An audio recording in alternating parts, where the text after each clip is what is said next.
We were on vacation in Germany in August of 1979. I was with my husband, and we were traveling in a VW van which stalled on a railroad track.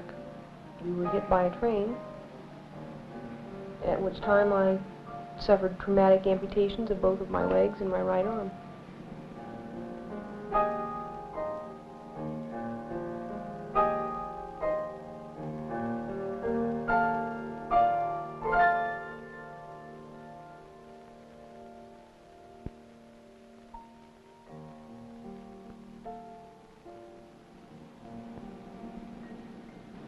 If I was to, every morning when I get up, consciously make a decision of whether I want to put my legs on this morning, am I going to enjoy going through the process of putting them on, it would be miserable.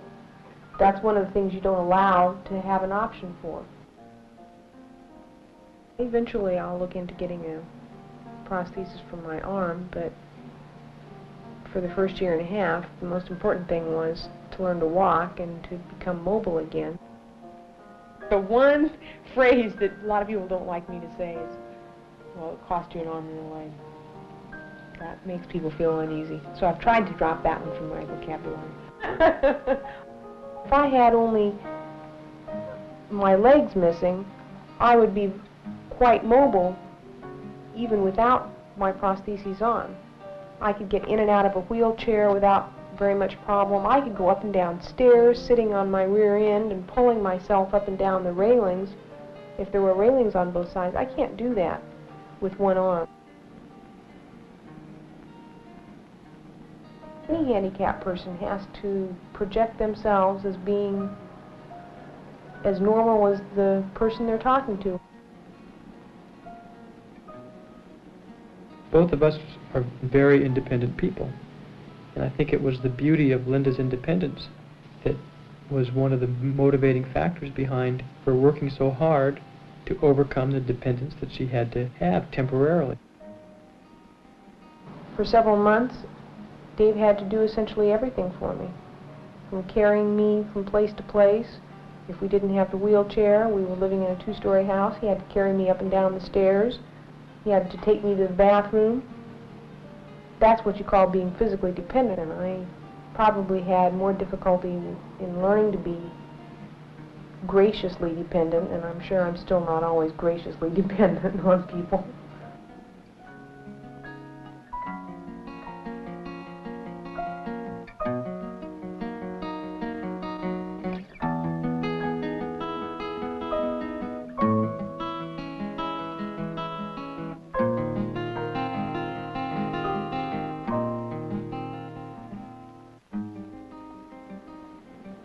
I was very lucky when it came to my job because I had already spent 3 out of 4 years in radiology residency, which is something that you can do sitting in a wheelchair if necessary, and something that you can do with one hand.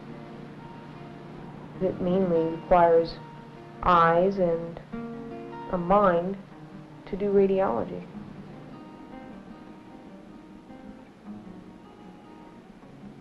I've been living in Los Angeles for 4 years before the accident and seeing Dave on the weekends while he was living in San Diego.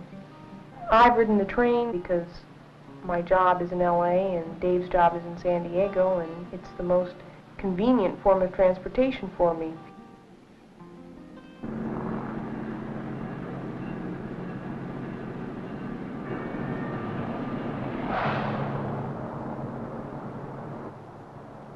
Very early after the accident, within the first couple of weeks, Linda entertained the idea of an operation that would have made having a baby impossible for convenience sake, and I persuaded her otherwise.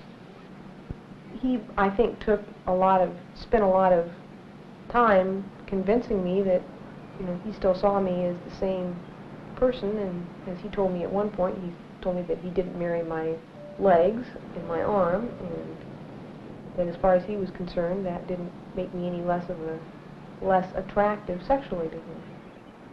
I think that a lot of people wonder, what goes through a person's mind when you're making love to somebody that is handicapped, or when you're a handicapped person and whether those kind of things can lead to inhibitions that might cripple a relationship.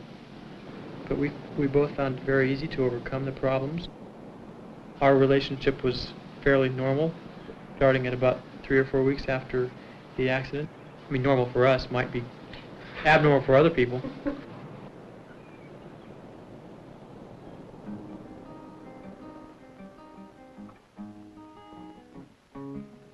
Once we decided to go ahead and have the baby, we went through the same pros and cons that any other couple goes through that have already chosen a profession and have waited for a while to have children, and that is, how is it going to change our lifestyle?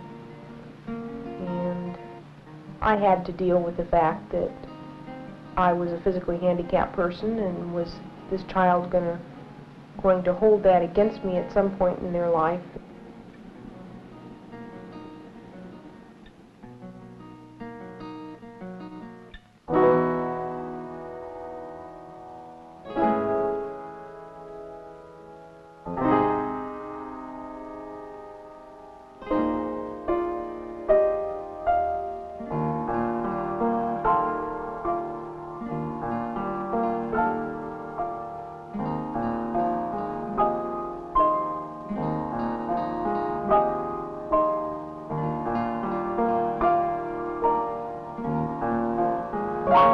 It only took about 4.5 hours for labor and delivery.